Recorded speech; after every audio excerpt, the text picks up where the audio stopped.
Génibet, Paris-Picardie.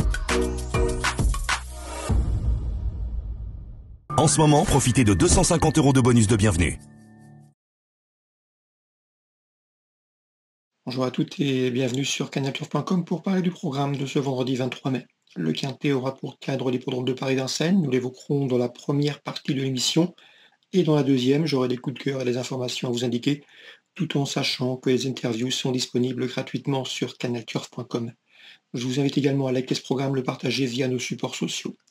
Donc pour ce quintet pré-constellation, j'ai fait confiance à des chevaux entraînés hors de l'Hexagone, notamment le 11, Caviar from Mine, qui a bien gagné au mois de mars à Caen, qui a confirmé depuis à Vincennes en s'imposant une nouvelle fois. Il sera pieds nus, s'annonce redoutable. Attention également au numéro 10, Nelson Greenwood, qui a bien gagné dernièrement, devançant notamment notre favori Caviar from Mine. Le cheval est confirmé sur la grande piste, il est courageux, il doit pouvoir répéter.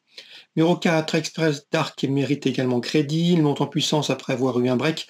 N'oubliez pas qu'il avait gagné sur ce parcours au mois de février. Il devançait ce jour-là Nelson Greenwood qui fera partie des favoris. Donc à mon avis, ce numéro 4, Express Dark, est un séduisant trouble fait, un bel outsider ce numéro 4. J'ai ensuite placé la plus riche, le 16, Just Lady, présenté par Thierry de Valdestin. C'est vrai qu'elle n'a pas couru depuis le mois de mars, mais attention, elle avait gagné à Quintet au mois de février. Elle a certainement été préparée pour ce rendez-vous. L'engagement est bon. Le 14, Kifrou Heiss nous a toujours été présenté comme une pouliche de qualité par son mentor Jean-Marc Chéneux. Des interviews étaient d'ailleurs disponibles sur canalturf.com à cet effet. Sachez que c'est une jument estimée. Elle a couru et fait l'arrivée 3e du prix Henri Lévesque face au meilleur de sa promotion. Elle doit bénéficier d'un parcours caché. Si tel est le cas, elle va finir vite et peut inquiéter les précédents nommés. Le 8, Karma, est un cheval préservé, estimé par la famille Lévesque. La dernière fois, il est parti au galop à Mort de Bretagne, mais c'était bien en retrait. À mon avis, il a le potentiel ici pour se mettre en évidence, même si le cheval a besoin de rassurer dans l'immédiat son entourage. Le 7, Kaylady, doit affronter les mâles, ce qui complique sa tâche, mais elle a de la qualité. Elle avait été jugée digne de courir également le prix Henri Lévesque face au meilleur de sa promotion. À mon avis, dans ce lot, elle peut venir corser les rapports du quintet. Même remarque pour le numéro 2, Zoom Diamond, qui vient de prouver sa forme en s'imposant en Allemagne. Le cheval manque de référence sur les parcours de tenue. Il est plus confirmé sur les tracés de vitesse. Il manque de référence également sur la grande piste. Mais à mon avis, il serait imprudent de ne pas le glisser dans les jeux. Numéro 2, Zoom Diamond. Résumé chiffré, 11, 10, 4 et 16. Devant le 14, le 8, le 7 et le 2. En canon partant, on pourrait s'intéresser dans cette épreuve au numéro 15, c'est Keno et Pennevilliers. On va maintenant parler des coups de cœur. En ce moment, profitez de 250 € de bonus de bienvenue. Voici mes coups de cœur et mes informations pour la journée de ce vendredi.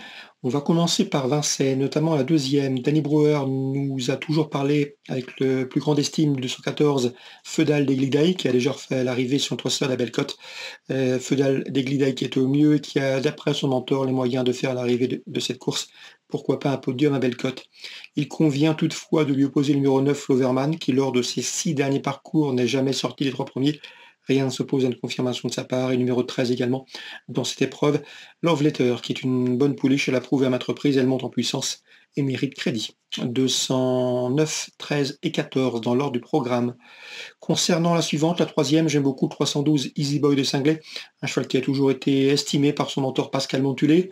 Le cheval a eu quelques petits pépins de santé, rien de grave, il revient au mieux, il est revenu au mieux d'ailleurs, et à mon avis, il est en retard de gain. Il trouve ici l'occasion d'en combler une bonne partie.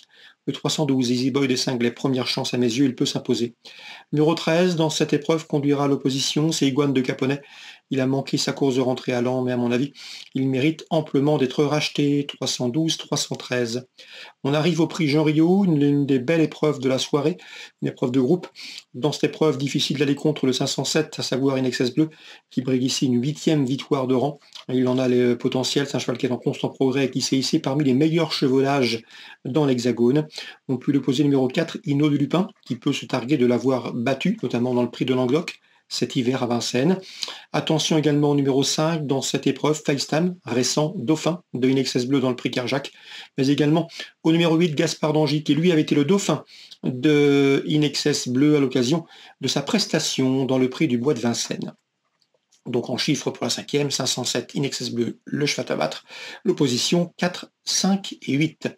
Petit mot sur Graigne en réunion 2. Des interviews seront d'ailleurs disponibles sur canalturf.com avec plusieurs entraîneurs visant des petites places.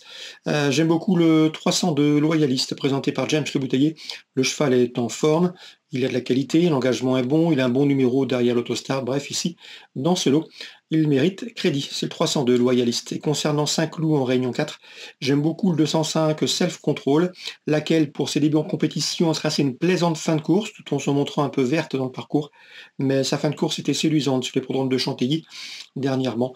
Donc à mon avis, elle peut ouvrir son palmarès dans ce deuxième rendez-vous. C'est le 205 Self Control qui trouve une belle occasion de se mettre en évidence. Voilà pour les infos de ce vendredi. Excellente journée à tous, très bon jeu. Rendez-vous désormais demain pour une nouvelle émission. Génibet, Paris Picardie. En ce moment, profitez de 250 € de bonus de bienvenue.